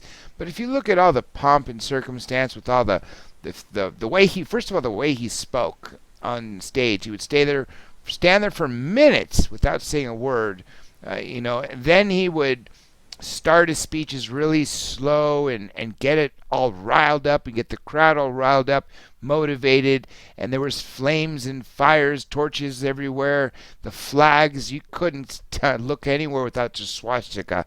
And then you have of course, which by the way has occult symbolism. And then you have the troops all in alignment, perfectly moving in coordinating together at the same time, the way they were, with their feet going up. It's kind of like the Koreans do now. But the government, MK Ultra, they were aware of these techniques going back, I don't want to say decades. I would like to say I've read stuff about this in medical journals and even just literature from the 1600s, the 17th century, which is outstanding that they were talking about, if you can sort of control what people see and hear and taste and smell, you may be able to control their thoughts in some sense. So what a great way for the government to shut people up, like you said. Make them think it's a comet. But let's talk about some other crashes, because I know Johnny's got a question on Area 51, but I don't want to go back to Area 51. And of course, unless the people who are listening live on this and or watching this and got in the chat want to say something, of course we'll take their questions. But I want to hear some more about crashes. That's that was before alien abduction. To me, that was my all-time favorite topic. Because of Roswell. And I first heard about Roswell in '84, and I saw that interview that Stanton Friedman did with Jesse Marcel, Jesse Marcel Sr. from '78, I believe. It was that famous documentary, UFOs Are Real. That's what it was that I saw that really kicked off my investigating, buying every book and magazine and subscribing to magazines. There was only one at the time, UFO magazine, that I knew of at least. I don't know if there was any others in the mid 80s. But nonetheless, tell me about some other crashes and retrievals in Nevada. There's not a lot. There are some indications, certainly, of some. It's very kind of enigmatic and ironic about UFO crashes. Here we're dealing with something that has the most evidence of all. I mean, we got the bodies, we have the craft, it's the real deal. And the problem is these cases are relying not so much on the evidence that's in the public arena, but on the eyewitness testimony of 1, 2, 3, not a whole lot of people, excepting some very famous cases like Roswell, which, we've got hundreds. But some of these other cases, we've only had the testimony of a few people. So it's hard to say, is this a real report? And so what we're looking at is some kind of uninvestigated accounts, which are certainly tantalizing to say the least. Like one case which was reported to New Fork, which occurred on May 16th, 2007. And this guy wanted to know why there was no news reports about this weird flying device that he had seen while driving on Interstate 80 at milepost 146. He said this looked like a very large aircraft, about 300 feet long, unconventional with long fins, and it looked like it crashed about a mile off the highway there. And he saw vehicles moving around that looked like law enforcement but slightly different, and phoned the local sheriff's station, who had no information about the event, and that's all we really hear of it. So we've got a number of cases like that. I mean, another coming from a firefighter. So this is a good witness who said on Yes, very July. credible. Any firefighter. That's someone the government claims to be good witnesses. They're trained, according to the government. And this is why I think things need to sort of change because, yes, pilots make great witnesses because they know what to look for in the sky. Policemen make why would they make good witnesses? I really don't know. But firemen really because they treat people all the time but they're just deemed more credible than the average citizen, which I think is sort of unfair for those who may be extremely bright people or model citizens who don't lie and have real good stories, and yet they're just rejected as lunatics by the government. Well, a firefighter we know is someone who's trying to do good for humanity at the very least. So I think that brings a trust factor. And this guy, this is different from the case I just told you. He said on July 28th, 2009, he and his entire crew were outside this station in Elko, and they watched this object just streak down out of the sky, engulfed in flames, and assumed it was an airplane on fire until it flew overhead. And they saw that it had a weird shape with no wings and was really only about the size of a Volkswagen Bug. And so it makes this very loud noise, and when it hits the side of the mountain, they call 911, and a group of them are sent up to find it and are unable to locate it exactly because it's a pretty rough location out there. And this is when the military shows up and didn't ask any questions. They knew exactly where to go and took over the whole site, found it and took it over. And the next day, the firefighter went up there, the one who made this report, and found what he believed was a crash site, looked like it, but it had been swept very clean. And he found out that the next day that the firefighters who had found it initially were all really sick as a result of being at the crash site. Speaking of being sick, I remember Bob Lazar. No, that wasn't him. There was that's actually one of the reasons the government had to acknowledge Area 51 was because of people getting sick, not from the extraterrestrials, which we'll come back to that, pathogens and ETs, which a great friend of mine, and I'm sure great friend of yours too, the Woods, the Dr. Bob Woods and his son Ryan Woods. The Woods, sorry, not plural. The Woods meaning both of them. He wrote a book on alien pathogens, people who come in contact with that. Nonetheless, what was that case that it was former employees of Area 51 right, who were getting sick from the burning of the chemicals and other stuff, right? Right. That occurred. I mean, well, they were getting sick working there around the late 1980s, and sued them quite some time later. It's a pretty interesting case because they hired this lawyer to do a class action lawsuit against the base. His name was Turley, and this lawyer found out that he was receiving, obstacle after obstacle, getting blocked on trying to do any investigation on this base, and couldn't even get anyone to even verify that it existed. And finally, he threatened to call forth a Russian embassy, a military attaché, who said that he would be happy to disclose under oath what the Russian military intelligence had learned about the existence of this so-called Area 51. And this is how this guy finally got the Air Force to relent and say that, yes, Area 51 was an operating location near Groom Lake, where these guys had worked. So, he didn't get a whole lot of. I mean, they were able to get some compensation for these people, but were not able to. Received no cooperation, I guess is what I'm trying to say, from beginning to end. That's the sad part. That's really the worst part of them all. Really, if you work for the federal government and then something goes wrong on your job, and you're screwed.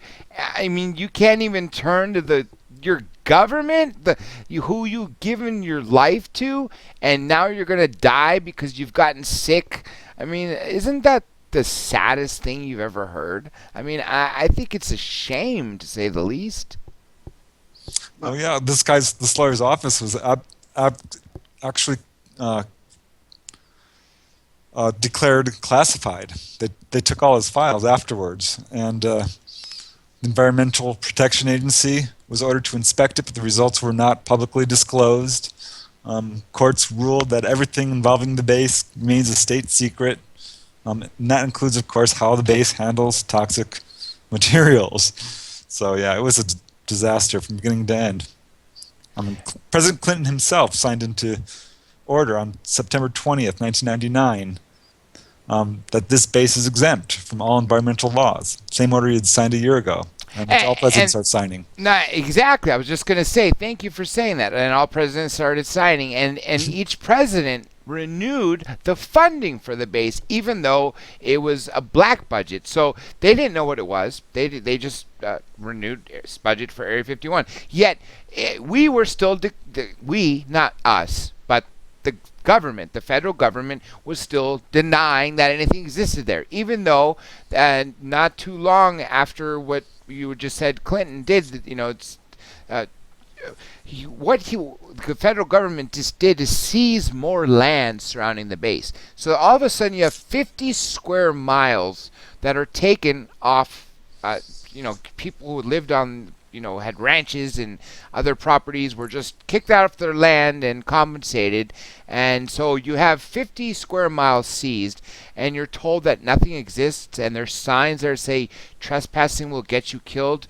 It straight up says military installation, but no, there's no Area 51. And then, of course, on Popular Science or Popular Mechanics, I believe it was, I don't know which of the two, on the cover there appeared a Russian photo from, I believe, the 60s of Area 51. And we were denying it, we, the United States. How disgusting is that?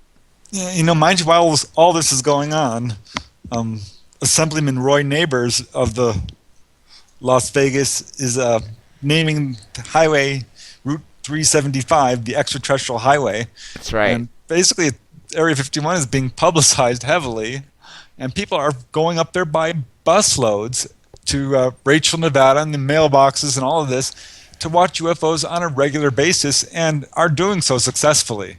And there are a lot of the accounts coming, out of Nevada are from these people who went out there to see a UFO and did. And Area 51 was the place to go to see this stuff for years. Preston, can you tell us a bit about the Wackenhut group that are in charge of the security for the bases and the perimeters? Well, I know that they're very serious. You will be shot at if you try to go on the base. There are a number of cases where people have flown over it and regretted it. And they have the right to use deadly force, absolutely, and will do it. There's not a whole lot that I know about them other than that, than... So I have an understanding that they're a private contractor. They're not actually the military. They're not the officials. They're actually what they call a third party. And so I'm in sort of disagreement in my law and understanding that a third party can actually point weapons at people and force deadly force as well. I find that outrageous. Yeah, it is outrageous. And one thing I've found out about Area 51, there's a lot of interesting stories to it. Fate magazine decided to do this experiment where they asked people to psychically view Area 51 through remote viewing or out-of-body exploring or psychic impressions or what have you. And came up with pretty much what major... Remote viewers you're talking about, right? Right. And these, there was about a dozen respondents, all of them women, interestingly enough. And these women verified basically what we already know about Area 51 to the point where there's reverse engineering of extraterrestrial craft going on, genetic research, biohazard research, and things like this.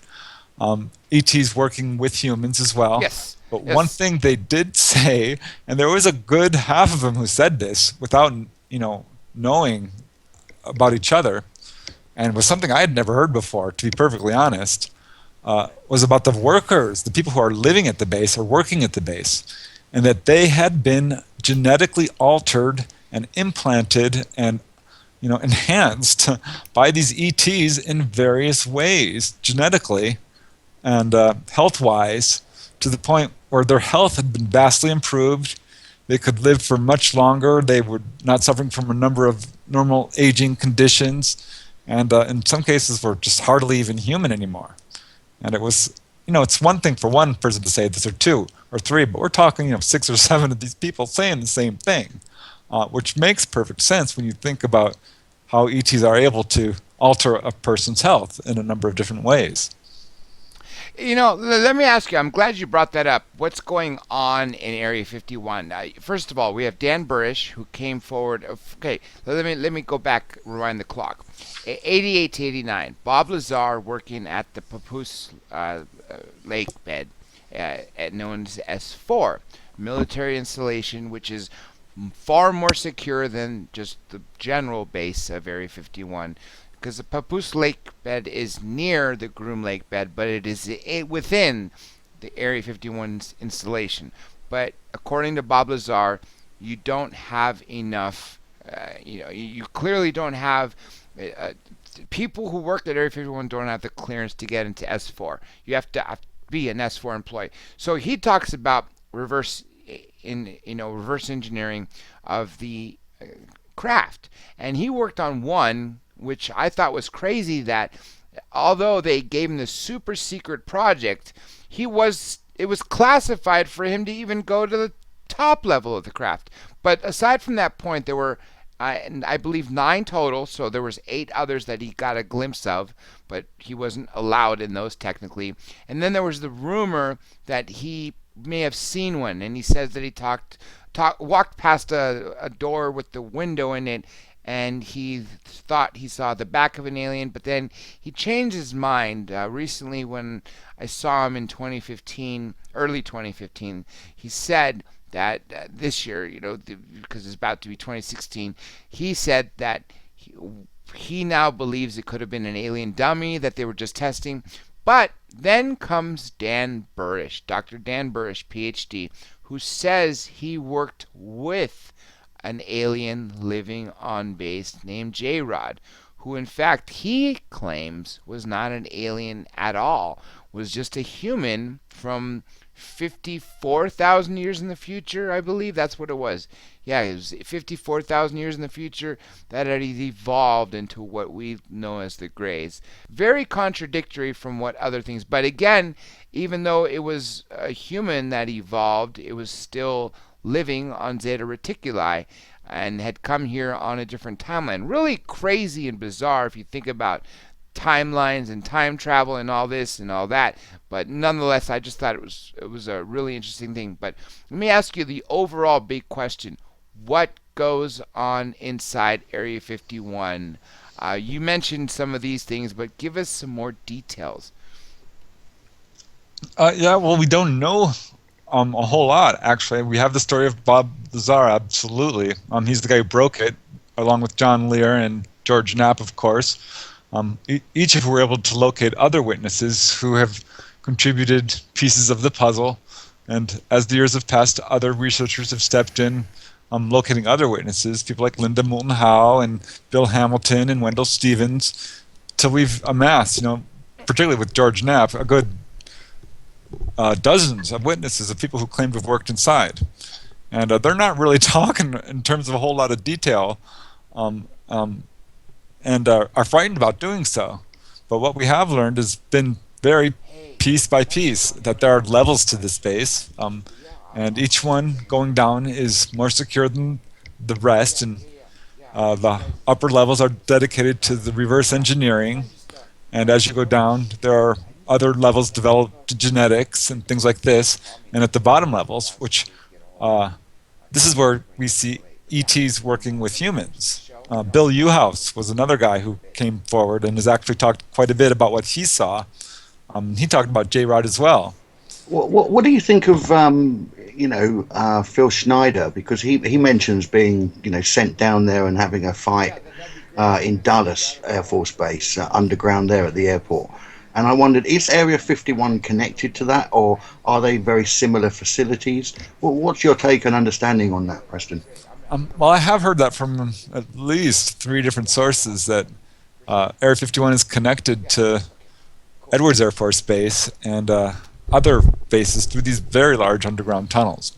I don't know if it's true, and it's hard for me to comment on the various stories coming out because some of them, they get outlandish, and some are more verifiable than others. And the truth is, we don't know. I mean, there are accounts that people are being taken to Area 51, women who are being, held against their will and implanted with babies and having terrible genetic research done on them, and mind control experiments and the whole deal. So it's really hard to separate the exact truth. And it's interesting you say that because, we had a guest on a few days ago, Dr. David Jacobs, and he talks, about the people that he regresses in hypnotic regression, and they're all abductees or experiencers, as they like to be called today. But what he was saying is that, like you say, they're taken away maybe to just have a baby put in them for a 2-month period, and then they might be taken again in a few months, and then they take the baby away. But by that time, they go back to the doctor, and the doctor says, look, you're not pregnant anymore. It's called a phantom pregnancy. It happens quite a lot. And then I started to understand that, the connection between phantom pregnancies, which I thought was mystical anyway, and now the connections with abductees that talk about just being pregnant for a few months and then having the baby taken away. So for me, when you're getting women in this case who say that they've been taken to Area 51 and had research done on them or been, mauled and molested in what way that they do that, I wondered, is there a connection between people that are abducted being taken to Area 51, or are they being abducted and taken to a spaceship, or is there a connection, is there a military connection whereby it's almost military that are doing it but giving the guise that it's alien? Do you think there's a connection there at all, Preston? Right. Well, I'm familiar with my lab's military abductions. I don't agree with researchers like Stephen Greer.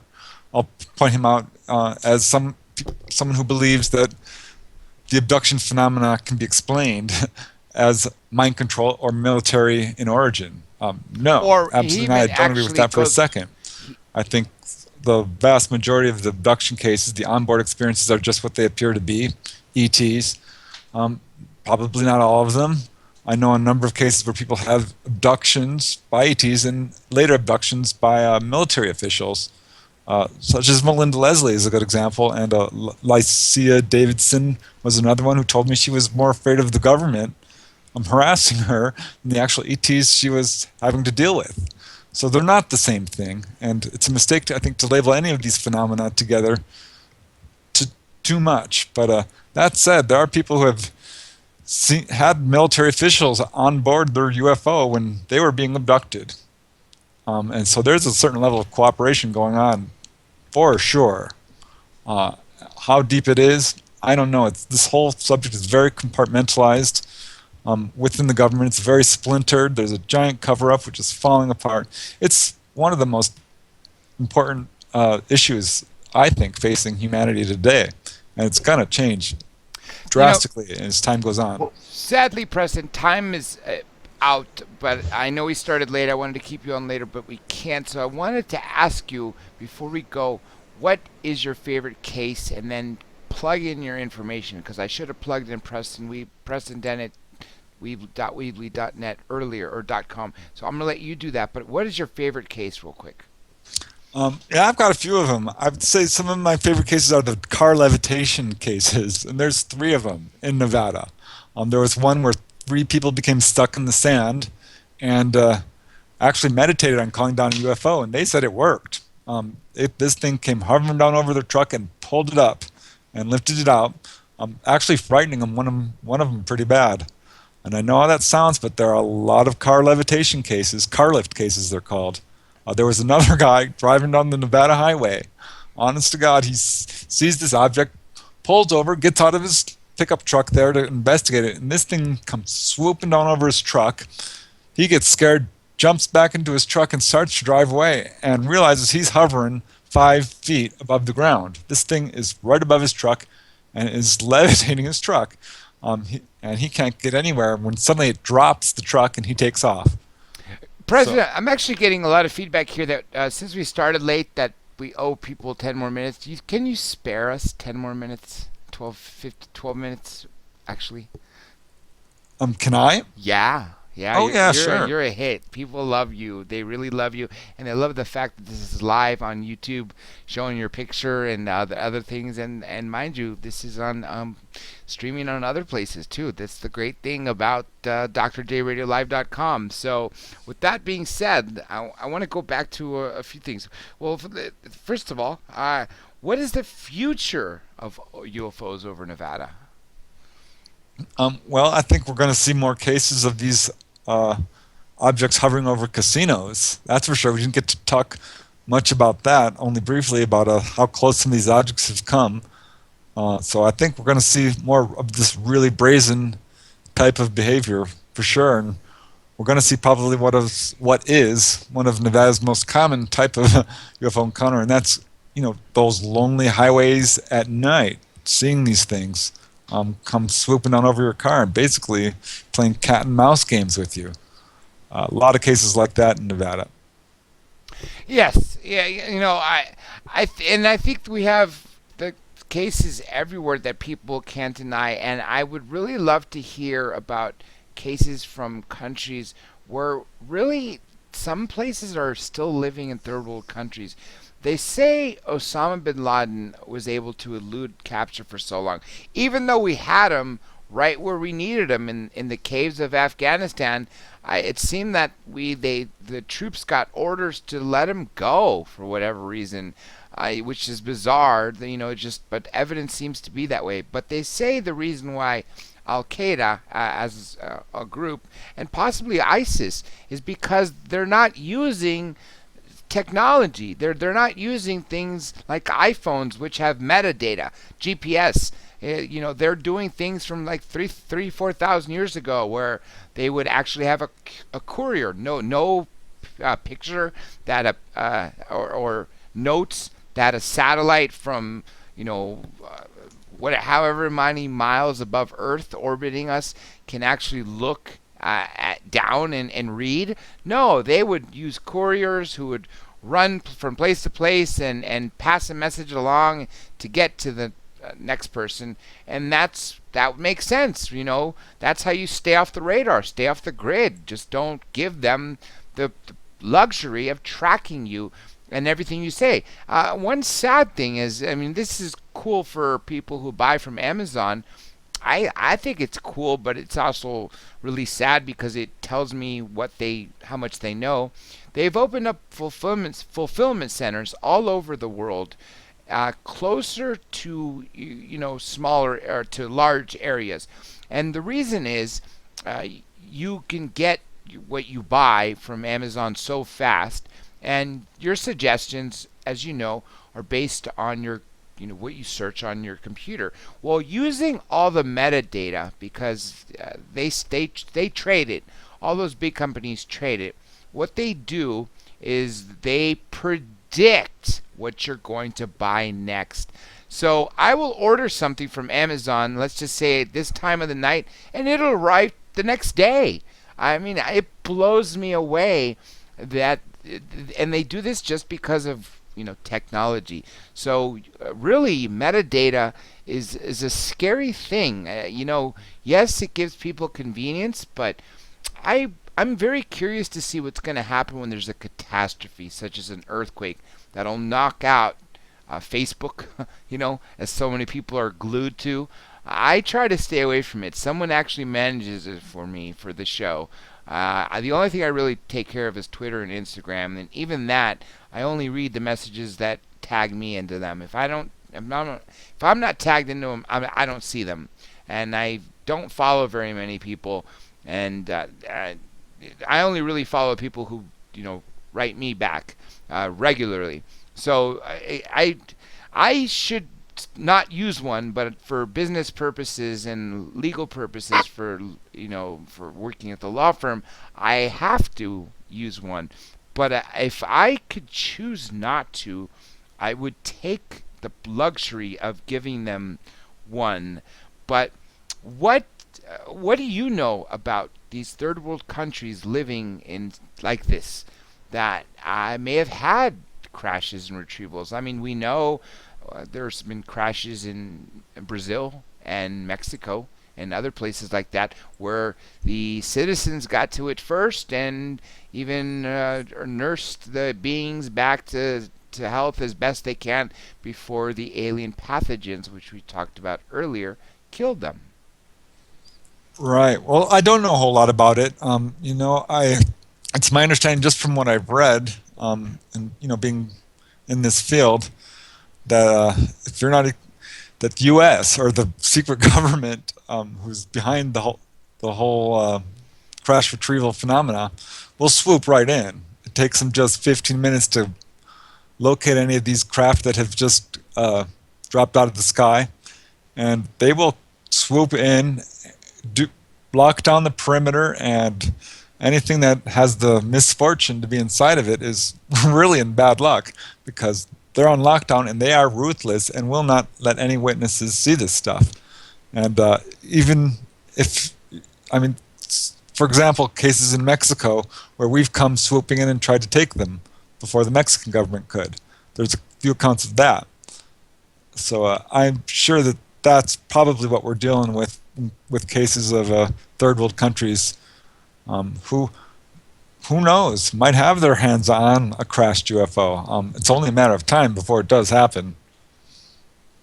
Yeah, I agree. I definitely agree. And I'm waiting for another case such as Needles, California, or a great video, which I know is not faked because I've spoken to some of the people involved, where they were, it was right here in California, Inglewood, I believe, was the city, where I guess they were transporting maybe a crashed saucer, because it might have been the Needles crash, and that's why I brought that up, to some base. And rather than using other means, I guess it was, the reason was it was too large. So what they did is they had local police and military vehicles literally flying through the streets, normal streets, and warning everybody, to stay off the streets, and shouting, through loudspeakers, all these like danger, danger, and all this. But it happens. It truly happens. If you catch them off guard, because we're humans, we all make mistakes. It's not a matter of.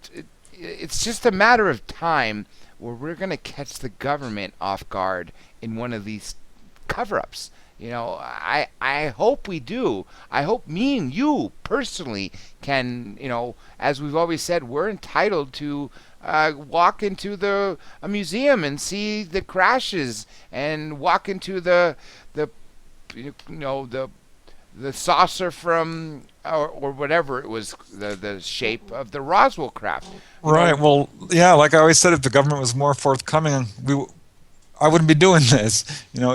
They've dropped the ball, and so left it to people like us, because there's a lot of people out there who are having encounters, who are having to deal with this firsthand. And for them to take the crash UFOs and it's an outrage. At the very least, it's a crime.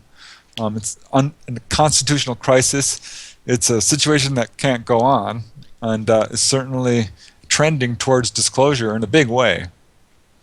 Timothy Good, when we interviewed him, a great researcher. I really love him, and I remember I brought you his book, the last book, which everybody out there should take a read.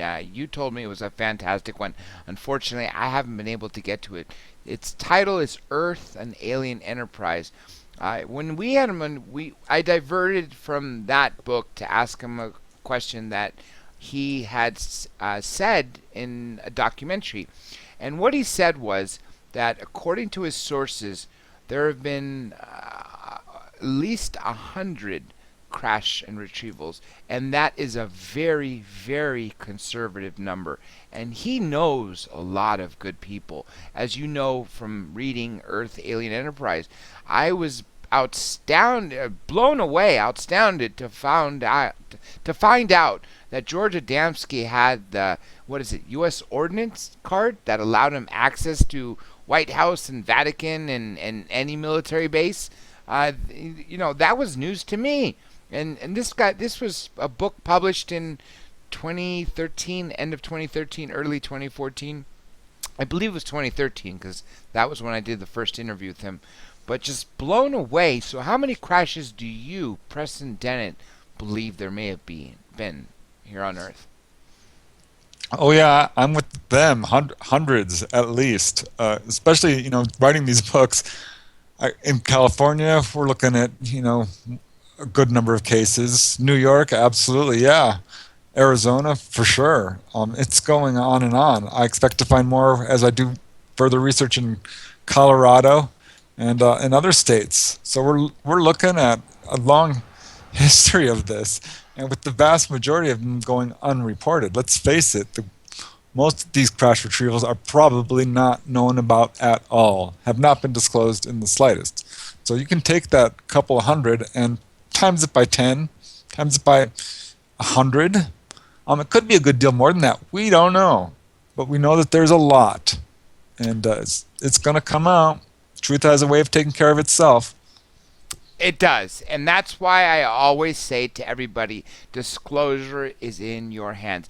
Everybody out there, please use your skills. If you're a good, say observer or a pilot or whatever you may be, use that skill and help it. Because, when I was a passive, say, researcher for myself, I wouldn't even call it researcher. I say obsessed with this topic. I didn't contribute to everybody out there. But then when I realized I could help by bringing information to you, the people, I thought to myself, well, wow, why didn't I do something about this earlier? Why didn't I start investigating earlier and presenting it to the world rather than just investigating to myself?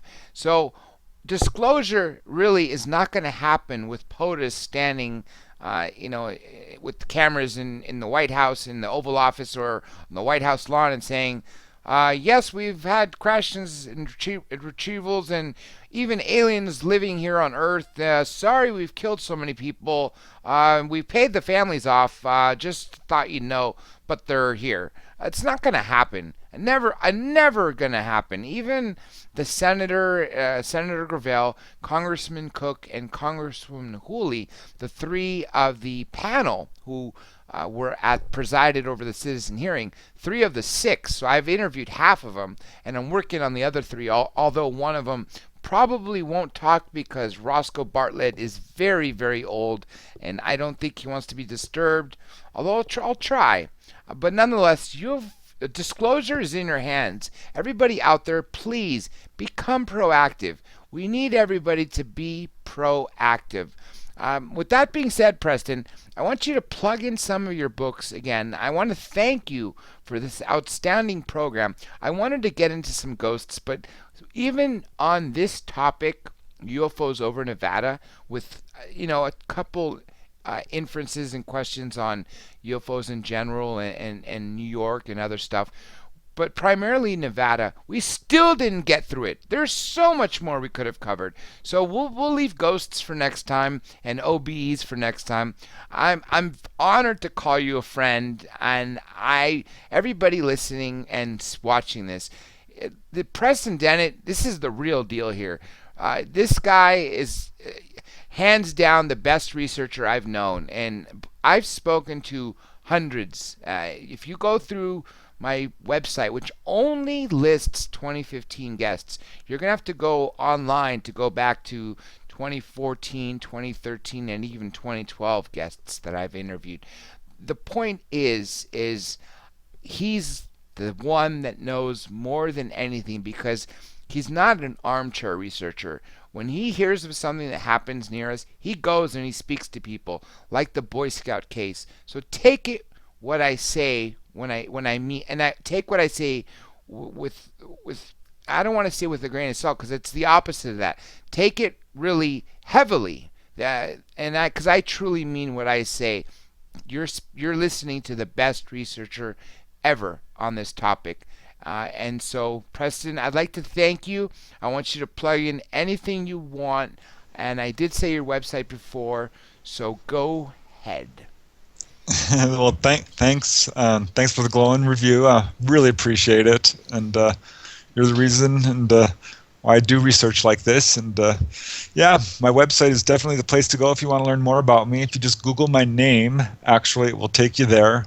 The actual website address is prestondennett.weebly.com. My latest book, UFOs over Nevada, is there. I've got excerpts. We didn't get to talk about some of the more interesting landing cases. I do Yes, have an yes. excerpt on the website about one of those.